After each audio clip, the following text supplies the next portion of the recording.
Welcome to Life of the Brand. Stephen Pence, Tyler McKnight. No Kevin Wade today, but we do have Paul Hunton and Shane Nassiri. Paul is actually an adjunct instructor at Texas Tech School of Journalism and Electronic Media. He serves as the Digital Media Advisory Council for PBS. He is also a 3-time Emmy-winning nonfiction filmmaker. For those that you don't understand that, that's usually documentaries. Director, producer, writer of Between Earth and Sky. Shane. Hi. Shane Nassiri is an award-winning broadcast creative. He's also a former ad man and a small business owner, Indigo Trade Co. Of course, you know Steven. He's also our media strategist and Star Wars fanboys spelled with an I instead of a Y. We're also part of the team that won a Star Wars pub quiz. We can't ever forget that. Yeah, we're the reigning champions. We definitely have credentials. Anyways. There is a trophy, right? Cash. There was money, which yeah. is better than I enjoyed that more. Too bad they didn't give it to me in Bitcoin. Yeah. Next episode. So, as everybody knows, the new Star Wars came out last night / today, depending on where you live in the United States or the world. And we wanted to have a little episode talking about the Star Wars brand, the merchandising, and how their new acquisition into Walt Disney and all the other stuff that's been going on with Fox and all that is gonna go. I'm here to mediate. I do not know anything about Star Wars. I'm more of an Indiana Jones guy, Harrison Ford in that character and role, but I'm here for mediation purposes. So let's start off with the brand itself. What do you guys think about the Star Wars brand? Well, let's start off with somebody that was around before. I grew up in the prequel era, so All I'll right, let Todd. them go. Just kidding. It's funny. Like, I'm actually growing up. I didn't really get into Star Wars until a little bit later. I was more of a Star Trek fan initially. Like, Star Trek was my first love, but Star Wars had like a deeper love for it. So I always think that's kind of interesting in terms of how, so many people my age were like raised by these movies and kind of came to them early. But for me, it was more in my teen years, a little bit later on. Okay. So I have an older brother, and he lived and breathed Star Wars. My dad took him to see Return of the Jedi in theaters, and so my first memories of any type of action figure or toy is the Ewok Village. He had the Ewok Village, and he had a bunch of little Ewoks and all the trees and everything that came together in the center with like a fake little fire pit. And then he had Darth Vader and Luke and Han. And so we would just play for hours and hours. And then once the films were on VHS, we watched them over and over. Like, I just remember completely being immersed in Star Wars, everything from a very early age. In fact, I was going through some old storage stuff that no one in my family knew we had, and I found my older brother's. He has a Return of the Jedi sleeping bag that we thought was lost to time. Really? And I found it, and it needed some repair, so I took it to a place here where they put on a new zipper and stitched up all the holes in it, and I gave it to him for Christmas 2 years ago, and we wept. So the Star Wars brand means a lot to me and my family. Man, that's cool. How about you, millennial? Well, I still grew up in the original trilogy. When they came out, I grew up with the special edition re-releases, and the toys came kind of back into resurgence in the early 90s. So I grew up with Luke Skywalker, Han Solo, had all the toys, had the VHS in the 3 little sleeve pack where they had each movie in the VHS pack. Watched it all the time. And then grew up playing the video games, read the novels and the comics. So I've been a huge fan my whole life. I will love Star Wars till the day I die. I will watch everything that they produce.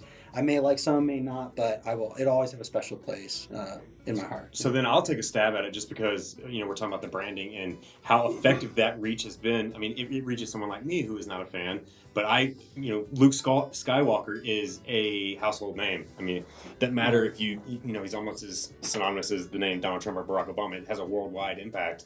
I don't know if those two compare a little bit. It's a weird place to go. I'll run with it. I think that's what we're talking about here. We're talking about it's an entertainment franchise, but it kind of transcends just what we see on the screen. It becomes a brand that we have affinity for, the way we do brands that we, buy our, household products for.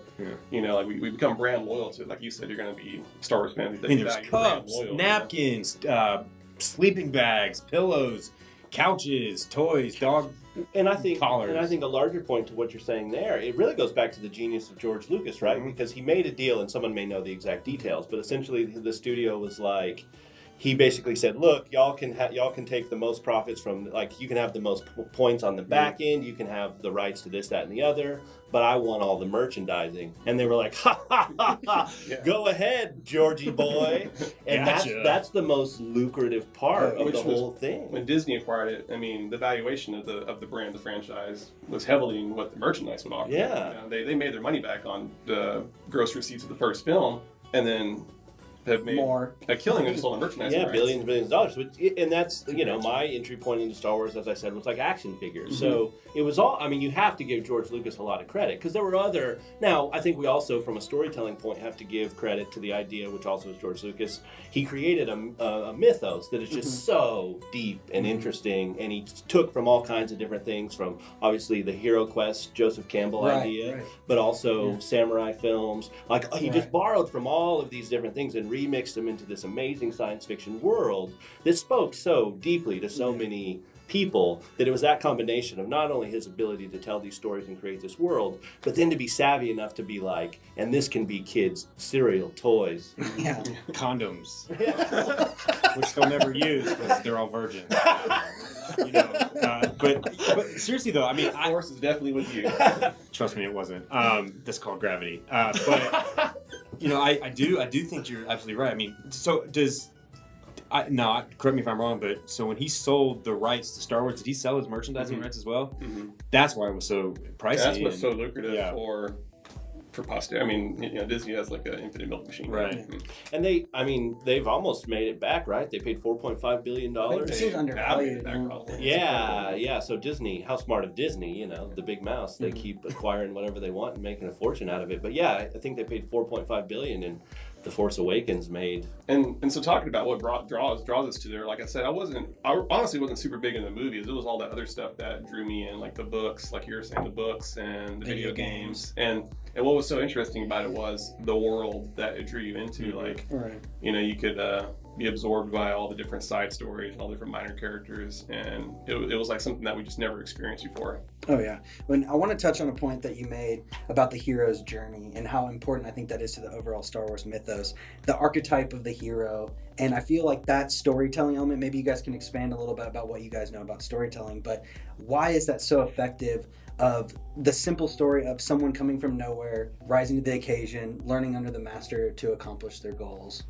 Yeah, I just think it's a great classic story. Yeah, it works so well. Sure, you know, the structure of that is kind of how we understand all major storytelling in the sense of grand adventure and those types of things. It's the backbone of all of that type of storytelling, and I think it speaks to what we all kind of hope lies within us, that here we are in our existence, whatever that may be. That's what the Force is, right? Yeah, and so here we are in whatever our existence is, and maybe somewhere out there there's some giant calling for us, and out of nowhere it's going to happen to us. And I think the reason why Hero's Quest is so central to some of these grand adventure films, and also, I mean, think about it, it also plays in, the Hero's Quest is also something that can be found in religious texts, in every type of religion. I mean, it is something fundamental inside us as human beings that somewhere along the line started to be told as these journeys, these quests, and I think it just resonates with people because we all feel like that might exist inside of us. Which is one of the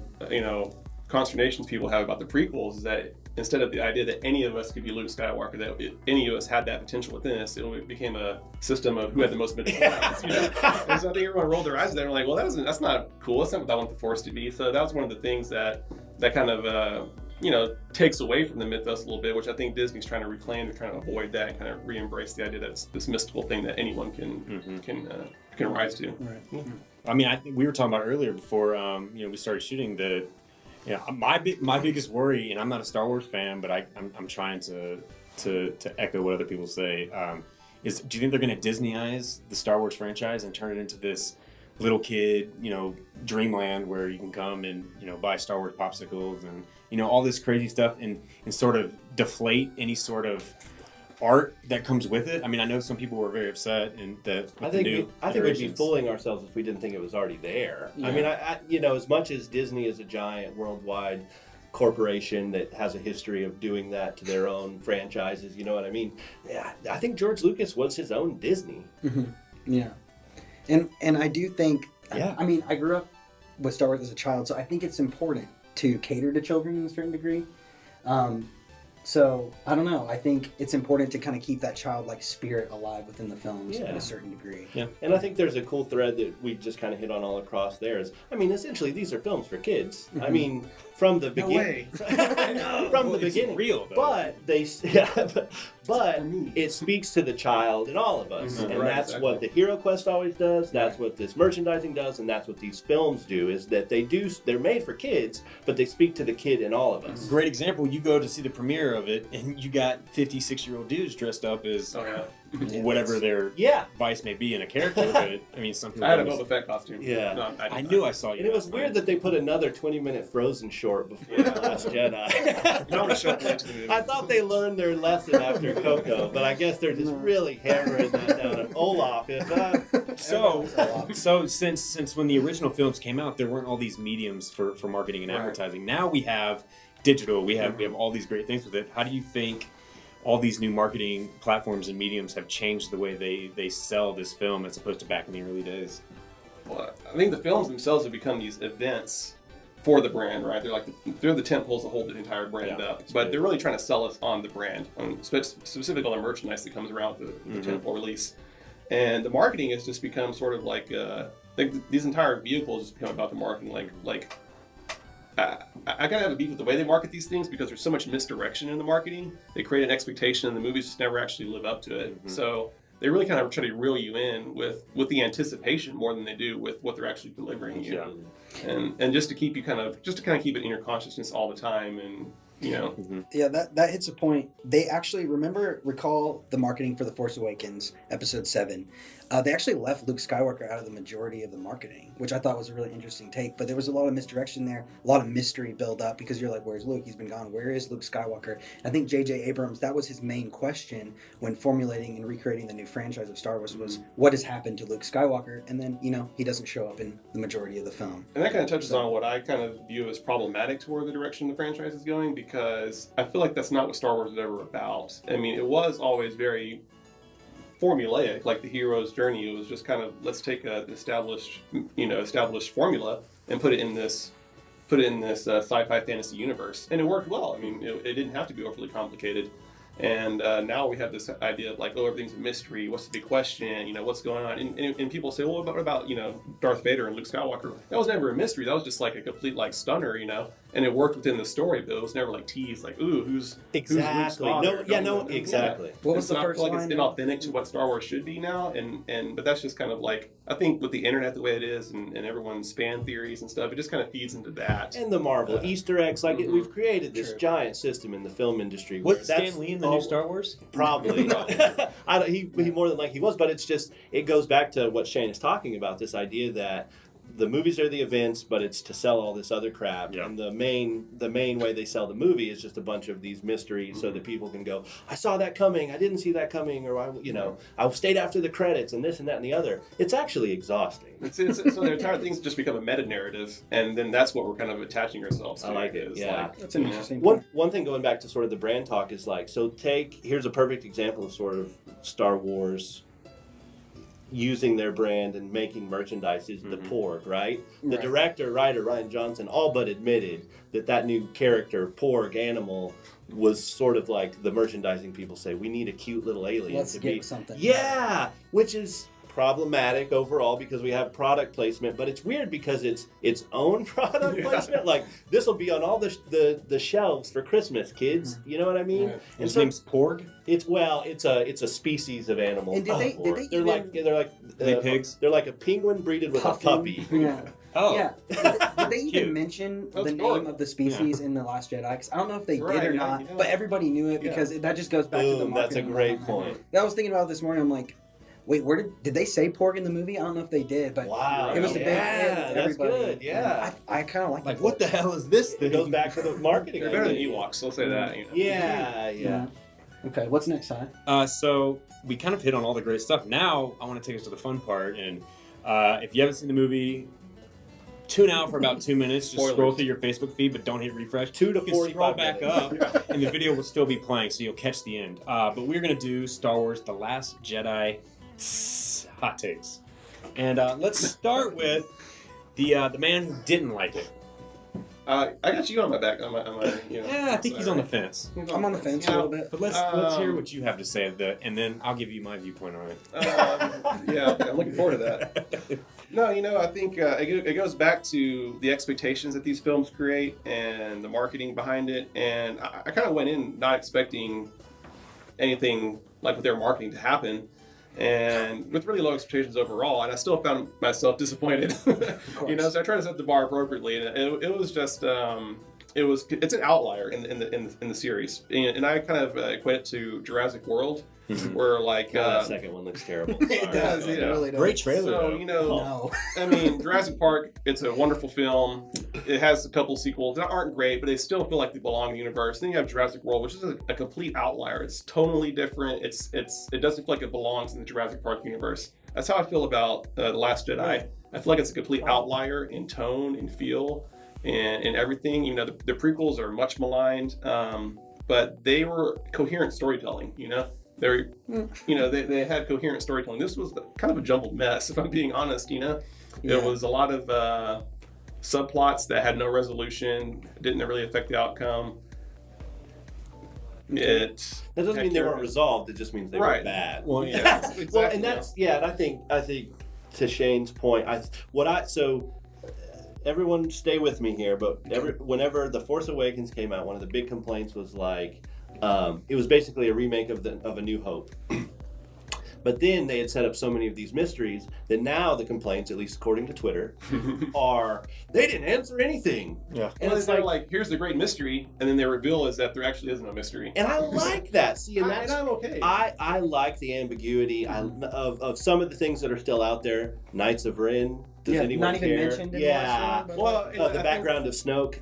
Who cares? I was telling Steven off camera before we started, until the prequels, nobody knew anything about Emperor Palpatine, and no one after Return of the Jedi was like, it was okay, but I wish we got the whole backstory on it. You're right. No, I agree with you. I think what the difference is, where I'll draw the line, is that everyone's asking, because you have to kind of establish what the relationship these characters are to each other and why it matters to the story. Right. But they don't really do that on screen. It's the expectation is that you have to go into a book or a comic book to figure that out. And so my thing would be that's fine. It's fine to have comics and stories to go deeper and to explore those relationships, but those relationships need to be defined on the screen in the story. And there's I have a lot of questions about Kylo Ren's relationship to Snoke. How do we get to this point where he's willing to strike him down and take over which is in theory a great plot line, because we never really saw that dynamic with Vader and Palpatine. Exactly. Right. Yeah. That was cool. So it took him to that. Yeah. It takes him to that dark place that Vader could never go, right. fully embrace. So the fact that he went there, I think, is going to speak more to the fact of him being a really solid villain. Hopefully, we have one more movie. I think when we talk about these things too, we think, you have to spend so much time on screen for that. But I'm I don't think you really do, because if you look at the original trilogy, just a couple of lines like Vader saying, you can destroy the Emperor and we can rule together as father and son. It really just reveals a lot about the nature of the relationships and power dynamic at work. And, it doesn't take much to kind of establish, the power dynamic and explore what the relationship the characters are to each other. Yeah.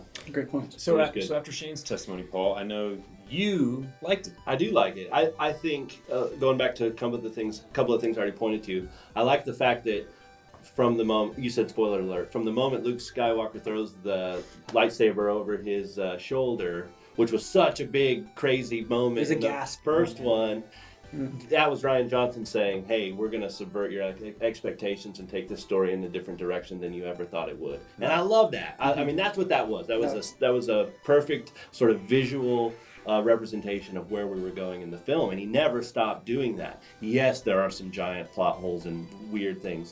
There's a whole subplot with Finn, who in the last one was set up as this major character who didn't necessarily have force. They didn't show any force, but he was awesome in the front. He wielded a lightsaber. He was pretty solid. And in this one, he's basically wasted for the entire screen time to make a political point about capitalism and war and corporations involved.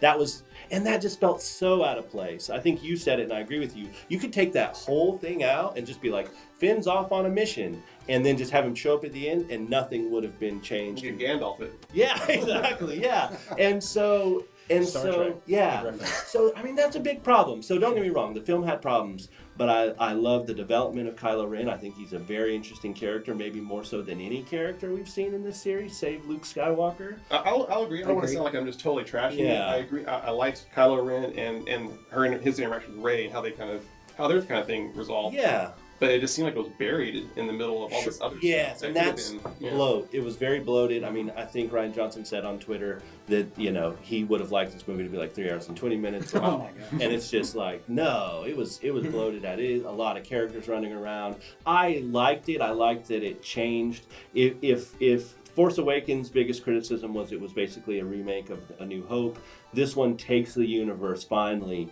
in a completely new direction with familiar parts, but in new ways and basically new explorations of the universe, which is what I've always said. I'll watch any Star Wars movie, just take me somewhere else I haven't been before, and I feel like it did that enough to satisfy me. And you know what? I think that's going to help people just because George Lucas had created his own little universe, but now, who would you say? Rian Johnson. Yeah. Rian Johnson. Sorry, guys. Is creating his Is own. it pronounced Ryan? Yeah. I've heard someone say Rian. Rian. Yeah. Ryan. I've always thought it was Irish? Ryan. Is he? Okay, so. so maybe Ryan. It may be Rian. Oh, Rian. There you go. Pint of ale. I've always said Ryan. Ryan. So Sure. he's going to be creating basically his own universe within Star Wars, right? So Oh yeah, he's He has doing a that. trilogy, But doesn't he? you should let Steven say his opinion because he hasn't spoken yet on yeah. The Last Jedi. But yeah, that is what's they gave him. They liked this movie enough. The powers that be, they give him his own. Rian Johnson's going to head his whole. So he's going to really? write his own. Yeah. So it's not really going to take. It's just going to take George Lucas's characters and put them in a separate. We don't really No. know yet. Okay. Well- It's like J.J. Abrams is the producer of this trilogy, even though he's not writing and directing all of them. Yeah. So Ryan Johnson will act as the producer Gotcha. of that Okay. trilogy. Yeah. Which would be Cool. interesting. Maybe I'm a little bit more interested now. Yeah. I won't sleep tonight when I see it. Yeah. Stu, what do you think? I really like Kylo Ren as a character. To their points, I think he's the most developed villain, maybe in cinematic history, in recent memory at least. I really, really like his Adam Driver's acting performance. I think he's a better executed version of Anakin Skywalker, and he's more flawed, and he has more conflict. He's not so one-dimensional. I thought the scene in the throne room was probably one of the best scenes in Star Wars history, in my opinion. Absolutely. It was so great, and him yelling at Rey, begging her to join him at his side. He was kind of surprised that she wouldn't do it, and he kind of shamed her by saying, you're nobody, but you're something to me. I thought that was a really cool line because he kind I of like that scene. I'm just Yeah. on the record. I Yeah. like that scene. he kind of shamed in her, saying like, you're something to me. You can be somebody if you come to my side. She still didn't give into it, which I thought was cool.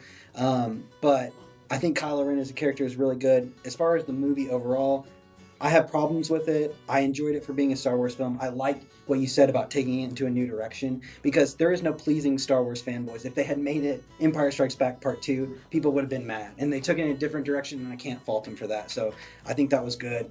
Could have done without the casino plot. And you said he wanted to make it 3 hours and 30 minutes. I think if they would have cut the casino plot, it would have probably been a more perfect timed and paced movie. It would have been around 2 hours and 20 or 2 hours even.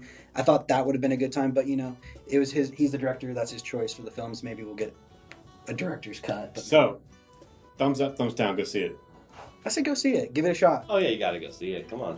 Be honest. I mean, I'm not going to tell you to not go see it. I mean, it's Star Wars. I'll be there and probably opening night in the next one. I feel like I will be a little bit more hesitant to line up for Rian Johnson's trilogy now. Michael Bay-esque? No. No, No. he's a different kind of No, film. no, no. I just want to see the reactions. He likes to toke the weirdness button, and I'm okay with that in theory. It's just it has to serve the story, to do those things. And Okay. I feel like there was just a lot of elements that weren't stitched together well. Yeah.